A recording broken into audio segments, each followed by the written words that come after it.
Welcome back Ranju ಹಳ್ಳಿ ಮನೆ YouTube ಚಾನಲ್ಗೆ ಎಲ್ಲರಿಗೂ ಕೂಡ ವೆಲ್ಕಮ್ ಅಂತ ಹೇಳ್ತಾ ಹಾಗೆಯೇ ಇವತ್ತಿನ ವಿಡಿಯೋನ ಬೆಳಗ್ಗೆಯಿಂದನೇ ಸ್ಟಾರ್ಟ್ ಮಾಡಿದ್ದೀನಿ. ಬೆಳಗ್ಗೆ ಸುಮಾರು ಒಂದು 7 ಗಂಟೆಯಿಂದ ವಿಡಿಯೋನ ಸ್ಟಾರ್ಟ್ ಮಾಡಿದ್ದೀನಿ. ಇವತ್ತು ನಿಮ್ಮ ಜೊತೆ ಶೇರ್ ಮಾಡ್ಕೊತಾ ಇರೋಂಥ ರೆಸಿಪಿ ಬಂದು ಇಡ್ಲಿ ಸಾಂಬಾರು. ಇವು ರೋಡ್ ಸೈಡಲ್ಲೆಲ್ಲ ಇಡ್ಲಿ ಸಾಂಬಾರನ್ನ ಕೊಡ್ತಾರಲ್ವ, ಆ ರೀತಿಯಾಗಿ ಮನೇಲೆ ಯಾವ ರೀತಿ ಸಾಂಬಾರು ಮಾಡ್ಕೊಳ್ಳೋದು, ಹಾಗೆ ಪೌಡ್ರನ್ನ ಮಾಡಿಕೊಂಡು ಮನೇಲೇ ಸಾಂಬಾರನ್ನ ಯಾವ ರೀತಿ ಮಾಡ್ಕೊಳ್ಳೋದು ಅಂತ ನೋಡ್ಕೊಳ್ಳೋಣ.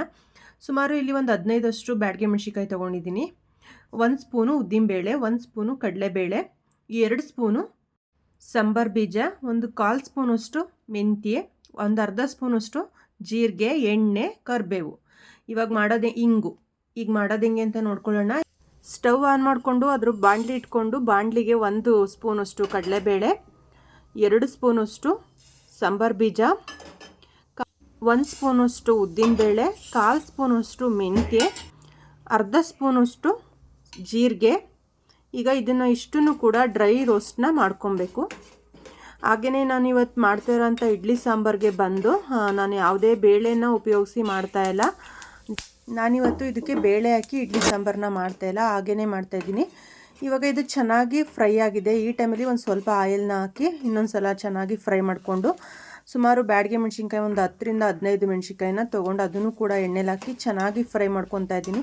ಹಾಗೆ ಮೆಣಸಿನ್ಕಾಯಿ ಒಣಗಿಸಿ ಇಟ್ಕೊಬೇಕು, ಇಲ್ಲಾಂದರೆ ಮಿಕ್ಸಿ ಜಾರಲ್ಲಿ ಪುಡಿ ಆಗಲ್ಲ. ಇಷ್ಟು ಮಸಾಲೆನ ನಾವು ಫ್ರೈ ಮಾಡ್ಕೊಬೇಕಾದ್ರೆ ಉರಿ ಬಂದು ಮೀಡಿಯಮ್ ಉರಿನ ಇಟ್ಕೊಂಡು ಫ್ರೈ ಮಾಡ್ಕೊಬೇಕು, ಇಲ್ಲಾಂದರೆ ಎಲ್ಲ ಮಸಾಲೆ ಸೀದೋಗುತ್ತೆ. ಕಾಳಲ್ವ, ಅದರಿಂದ ಸೀದೋಗುತ್ತೆ. ಅದಾದಮೇಲೆ ಮೆಣಸಿನ್ಕಾಯಿನೂ ಕೂಡ ಚೆನ್ನಾಗಿ ಫ್ರೈ ಮಾಡ್ಕೊಂಡಾದ್ಮೇಲೆ ಹಸಿ ಕರಿಬೇವು, ಸ್ವಲ್ಪ ಹಿಂಗನ್ನ ಹಾಕಿ ಫ್ರೈ ಮಾಡ್ಕೊತಾ ಇದ್ದೀನಿ. ಚೆನ್ನಾಗಿ ಅದು ಫ್ರೈ ಮಾಡ್ಕೊಂಡು ಆದಮೇಲೆ ಕಂಪ್ಲೀಟಾಗಿ ಅದು ತಣ್ಣಗಾಗಬೇಕು. ತಣ್ಣಗಾದ್ರೇ ಮಿಕ್ಸಿ ಜಾರಲ್ಲಿ ಪೌಡ್ರ್ ಥರ ಬರುತ್ತೆ, ಇಲ್ಲಾಂದರೆ ಹಿಟ್ಟಿಟ್ಟಾದಂಗೆ ಆಗೋಗ್ಬಿಡುತ್ತೆ. ನೋಡಿ, ಈ ಥರ ಸೌಂಡ್ ಬರಬೇಕು, ಆ ರೀತಿಯಾಗಿ ಹುರ್ಕೊಬೇಕು ನಾವು ಮಸಾಲೆನ. ಇವಾಗ ಮಿಕ್ಸಿ ಜಾರ್ಗೆ ಹಾಕಿ ನುಣ್ಣಗೆ ಪೌಡ್ರ್ ಮಾಡ್ಕೊಂಬರ್ತೀನಿ. ನೋಡಿ, ನಾನು ನುಣ್ಣಗೆ ಪೌಡ್ರ್ ಮಾಡ್ಕೊಂಡಿದ್ದೀನಿ, ಫುಲ್ಲು ನಯಸ್ಸಿಗೆ ಪೌಡ್ರ್ ಮಾಡ್ಕೊಂಡಿದ್ದೀನಿ. ತೋರಿಸ್ತೀನಿ ನೋಡಿ, ಈ ರೀತಿಯಾಗಿ ಪೌಡ್ರ್ ಮಾಡ್ಕೊಬೇಕು. ಅದು ತುಂಬಾ ಚೆನ್ನಾಗಿ ಬಂದಿತ್ತು ಪೌಡ್ರು, ಪರಿಮಳ ಅಂತಲೂ ಹೇಳ್ಬೋದು. ಹಾಗೆಯೇ ನೋಡಿ, ಈ ರೀತಿಯಾಗಿ ನಾನು ಪೌಡ್ರು ರೆಡಿ ಮಾಡ್ಕೊಂಡು ಆದಮೇಲೆ ಇವಾಗ ಬೇಳೆನ ಬಳಸ್ತೇನೆ. ನಾನು ಯಾವ ರೀತಿ ಸಾಂಬಾರನ್ನ ಮಾಡ್ತಾಯಿದ್ದೀನಿ ಅಂದ್ಬಿಟ್ಟು, ಈ ರೋಡ್ ಸೈಡಲ್ಲೆಲ್ಲ ಕೊಡ್ತಾರೆ ನೋಡಿ ಇಡ್ಲಿ ವಡೆಗೆಲ್ಲ, ಆ ರೀತಿಯಾಗಿ ಸಾಂಬಾರನ್ನ ರೆಡಿ ಮಾಡ್ಕೊತಾ ಇದ್ದೀನಿ. ಒಂದು ಕುಕ್ಕರ್ಗೆ 3 ಟೊಮೊಟೊ, 1 ಈರುಳ್ಳಿ, ಒಂದು 5ರಿಂದ 6 ಹಸಿರು ಮೆಣಸಿನ್ಕಾಯಿ, ನೀವು ಖಾರದ ತಕ್ಕನಾಗಿ ಹಾಕೊಬೋದು, ಒಂದು ಚಿಟಿಕೆಯಷ್ಟು ಅರಿಶಿನ, ನೀರನ್ನ ಸೇರಿಸಿ ಕುಕ್ಕರ್ ಕ್ಯಾಪ್ ಹಾಕಿ ಒಂದು 4 ವಿಷಲ್ನ ತೊಗೊತೀನಿ. ನೀವು ಟೈಮ್ ಇತ್ತು ಅಂದರೆ ಓಪನಾಗೆ ಬೇಯಿಸ್ಕೊಬೋದು ಕುಕ್ಕರಲ್ಲಿ ಇಲ್ದೇ. ಕುಕ್ಕರ್ ತಣ್ಣಗಾಗೋ ಅಷ್ಟರೊಳಗಡೆ ಇಲ್ಲಿ ನಾನು ಒಂದು ಕಡಾಯಿ ಇಟ್ಕೊಂಡು ಕಡಾಯಿಗೆ ಒಂದು 3 ಟೇಬಲ್ ಸ್ಪೂನಷ್ಟು ಆಯಲ್ಲು, ಒಂದು 1/2 ಸ್ಪೂನ್ ಜೀರಿಗೆ, ಹಾಗೆಯೇ ಜೀರಿಗೆ ಚೆನ್ನಾಗಿ ಚಿಟಪಟ ಆದಮೇಲೆ ಸಾಸಿವೆ, 1-2 ಒಣಮೆಣ್ಸಿನ್ಕಾಯಿನ ಮುರಿದಾಕೊಂಡಿದ್ದೀನಿ, ಕರಿಬೇವು, ಹಾಗೆಯೇ ಗೆಜ್ಜಿಟ್ಕೊಂಡಂಥ ಬೆಳ್ಳುಳ್ಳಿ, ಸ್ವಲ್ಪ ಹಿಂಗು, ಇಷ್ಟನ್ನು ಒಗ್ಗರಣೆಗೆ ಹಾಕಿ ಫ್ರೈ ಮಾಡ್ಕೊತೀನಿ. ಹಾಗೆಯೇ ಕುಕ್ಕರು ಕೂಡ ತಣ್ಣಗಾಗಿದೆ. ನೀರು ಏನಿತ್ತು ಅದನ್ನು ಮಾತ್ರ ಇವಾಗ ನಾನು ಆ ಒಗ್ಗರಣೆಗೆ ಬಸ್ಕೊತಾ ಇದ್ದೀನಿ. ಇದು ಚೆನ್ನಾಗಿ ಕುದೀತಾ ಇರಲಿ. ಅಷ್ಟರೊಳಗಡೆ ಇದನ್ನು ಚೆನ್ನಾಗಿ ಮ್ಯಾಶ್ ಮಾಡ್ಕೊಬೇಕು. ಟೊಮೊಟೊ ಮತ್ತು ಈರುಳ್ಳಿ, ಮೆಣಸಿನ್ಕಾಯಿ ಎಲ್ಲ ಚೆನ್ನಾಗಿ ನಾವು ಈ ರೀತಿಯಾಗಿ ಮ್ಯಾಶ್ ಮಾಡ್ಕೊಬೇಕು. ಮ್ಯಾಶ್ ಮಾಡ್ಕೊಂಡ ನಂತರ ಇವಾಗ ಕುದೀತಾ ಇರೋ ಅಂಥ ನೀರಿಗೆ ಮಿಕ್ಸ್ ಮಾಡ್ಕೊಳ್ಳೋಣ.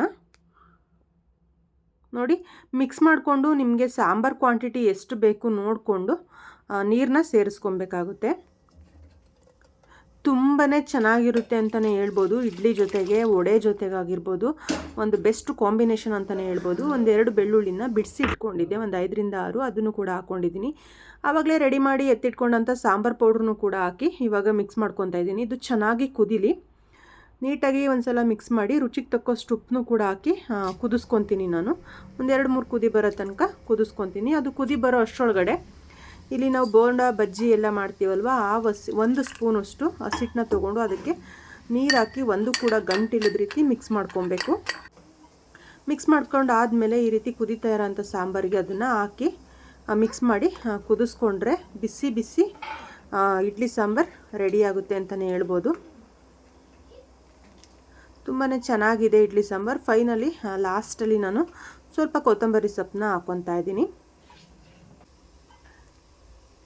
ಕೊತ್ತಂಬರಿ ಸೊಪ್ಪು ಹಾಕ್ಕೊಂಡ್ರೆ ಸಾಂಬಾರು ರೆಡಿ ಆಯಿತು. ಮನೆಯಲ್ಲೇ ಪೌಡ್ರ್ ಮಾಡಿಕೊಂಡು ಇಡ್ಲಿ ಸಾಂಬಾರನ್ನ ಯಾವ ರೀತಿ ಮಾಡ್ಕೊಳ್ಳೋದು ಅಂತ ನೋಡ್ಕೊಂಡ್ರಲ್ಲ, ನಿಮಗೆಲ್ಲ ಈ ವಿಡಿಯೋ ಇಷ್ಟ ಆಗಿರುತ್ತೆ ಅಂದ್ಕೊತೀನಿ. ಇಷ್ಟ ಆದರೆ ಗೊತ್ತಲ್ಲ ಫ್ರೆಂಡ್ಸ್, ಒಂದು ಲೈಕ್ ಮಾಡಿ ಅಂತ ಕೇಳ್ಕೊತ, ಹಾಗೆಯೇ ನಾವು ಕೂಡ ತಿಂಡಿ ಎಲ್ಲ ತಿಂಡಿ ಮುಗಿಸ ಆದಮೇಲೆ ನಾನು ಯಾವಾಗಲೂ ಹೇಳ್ತಾ ಇದ್ದೆ, ಶುಂಠಿ ಬೆಳೆದಿದ್ದೀವಿ ನಾವು, ಶುಂಠಿಯವ್ರು ಬಂದರು, ಅವ್ರಿಗೆ ಅಡುಗೆ ಮಾಡಿದ್ದೆ, ತಿಂಡಿ ಮಾಡಿದ್ದೆ, ಮಣ್ಣಾಗೆ ಹಾಕೊಂಡಿದ್ರು ಅಂತ. ಅದು ಅಷ್ಟು ಬಿಟ್ಟರೆ ನಾನು ನಿಮಗೆ ನಾವು ಶುಂಠಿ ಬೆಳೆದಿರೋ ಅಂಥ ಪ್ಲೇಸ್ನ ತೋರಿಸಿರೋದು ಕಮ್ಮಿನೇ ಅನ್ಕೊತೀನಿ. ಹಾಗೆಯೇ ಇವತ್ತು ಹೊಲ್ತಕ್ಕೆ ಹೋಗಿದ್ದೆ ಅಲ್ವಾ, ಆದ್ದರಿಂದ ನಿಮ್ಮ ಜೊತೆನೂ ಕೂಡ ಈ ಕ್ಲಿಪ್ಪಿಂಗ್ನ ಆ್ಯಡ್ ಮಾಡಿಕೊಂಡು ತೋರಿಸೋಣ ಅಂದ್ಬಿಟ್ಟು. ಹಾಗೆಯೇ ನಾನು ಶುಂಠಿ ಒಳಗಡೆ ಒಂದೊಂದು ಈ ರೀತಿ ಮೆಣಸಿನ ಗಿಡನ ಹಾಕಿದ್ದೆ. ನನಗೆ ಟೈಮೇ ಸಿಕ್ಕಿರಲಿಲ್ಲ ಹೋಗಿ ಕುಯ್ಕೊಂಬರೋಕ್ಕೆ. ಅದರಿಂದ ಅಂದ್ಬಿಟ್ಟು ಇವತ್ತು ಸ್ವಲ್ಪ ಟೈಮ್ ಇತ್ತಲ್ಲ, ಬೆಳಗ್ಗೆನೇ ಹೋಗಿ ಬಂದರೆ ಆಗುತ್ತೆ ಅಂದ್ಬಿಟ್ಟು ಕೆಲವೊಂದು ಹಣ್ಣಾಗಿತ್ತು, ಹಾಗೆಯೇ ಇನ್ನೊಂದು ಸ್ವಲ್ಪ ಕಾಯಿನೂ ಕೂಡ ಕಿತ್ಕೊಂಬರೋಣ ಅಂದ್ಬಿಟ್ಟು ಹೋಗಿದ್ದೆ. ಸುಮಾರು ಒಂದು 10 ಗಿಡ ಹಾಕ್ಕೊಂಡ್ರೆ ಹಿಂಗೆ ಶುಂಠಿ ಒಳಗಡೆ ನಮಗೆ ಮನೆ ಡೈಲಿ ಯೂಸ್ಗೆ ಏನು ಮೆಣಸಿನ್ಕಾಯಿ ಥರ ಅಂಥದ್ದೇನು ಇದು ಆಗಲ್ಲ. ನಮಗೆ ಇಲ್ಲೇ ಸುಮಾರು ಮೆಣಸಿನ್ಕಾಯಿ ಸಿಗುತ್ತೆ ಅಂತಲೇ ಹೇಳ್ಬೋದು. ಹಾಗೆ ಬನ್ನಿ ನಮ್ಮ ಶುಂಠಿ ಯಾವ ರೀತಿ ಇದೆ ಅಂದ್ಬಿಟ್ಟು ನಿಮ್ಮ ಜೊತೆ ಶೇರ್ ಮಾಡ್ಕೊತಾ ಇದ್ದೀನಿ. ನೋಡಿ, ಇದು 1 ಎಕರೆ ಶುಂಠಿ ಅಂತ ಅನಿಸುತ್ತೆ. ಎಷ್ಟಕ್ಕೆ ಹಾಕಿದ್ದಾರೆ ಅಂತ ನನಗೆ ಗೊತ್ತಿಲ್ಲ, ಅದರಿಂದ 1 ಎಕರೆ ಇರ್ಬೋದು ಅಂದ್ಬಿಟ್ಟು ನಿಮ್ಮ ಕೂಡ ಶೇರ್ ಮಾಡ್ಕೊತಾ ಇದ್ದೀನಿ. ಹಾಗೆಯೇ ನೀರನ್ನು ಕೂಡ ಬಿಟ್ಟಿದ್ದಾರೆ. ಹಾಗೆಯೇ ನಾನು ಮಧ್ಯಲಿರೋಂಥ ಈ ರೀತಿ ಬದುಗಳಿಗೆಲ್ಲ ತೊಗರಿ ಗಿಡನ ಹಾಕಿದ್ದೀನಿ. ಒಂದೇ ಬೆಳೆಯಲ್ಲಿ ಈ ರೀತಿಯಾಗಿ ನಾವು ಒಂದು 2-3 ಈಗ ಅದರೊಳಗಡೆ ಈಗ ಮೆಣಸಿನ ಗಿಡ ಬೆಳ್ಕೊಂಡಿದ್ದೀವಿ, ಹಾಗೆಯೇ ಈ ರೀತಿ ತೊಗರಿನೂ ಕೂಡ ಹಾಕ್ಕೊಂಡಿದ್ದೀವಿ. ಡೈಲಿ ಯೂಸ್ಗೆ ನಮಗೆ ಮನೆಗೇನು ಪ್ರಾಬ್ಲಮ್ ಆಗೋಲ್ಲ, ಕಾಯಿ ಸಿಗುತ್ತೆ, ಹಾಗೆ ಹಸಿರು ಮೆಣಸಿನ್ಕಾಯಿ ಕೂಡ ಸಿಗುತ್ತೆ. ನಾನು ಚಿಕ್ಕದೊಂದು ಬಕೆಟ್ ತೊಗೊಂಡೋಗಿದ್ದೆ ಅಲ್ವಾ, ಅದು ಫುಲ್ ಆಯಿತು. ಅದರಿಂದ ಈಗ ಅದರಲ್ಲಿ ಎಷ್ಟಾಗುತ್ತೆ ಅಷ್ಟು ಕಿತ್ಕೊಂಡ್ಬಂದು ಹಣ್ಣಾಗಿರೋದು ಬೇರೆ, ಹಾಗೆಯೇ ಕಾಯಿ ಬೇರೆ ಸಪ್ರೇಟ್ ಮಾಡ್ಕೊತಾ ಇದ್ದೀನಿ. ಹಾಗೆಯೇ ನಿಮಗೆಲ್ಲ ಈ ವಿಡಿಯೋ ಇಷ್ಟ ಆಯಿತು ಅಂದ್ಕೊತೀನಿ. ಇಷ್ಟ ಆದರೆ ಒಂದು ಲೈಕ್ ಮಾಡಿ. Bye friends.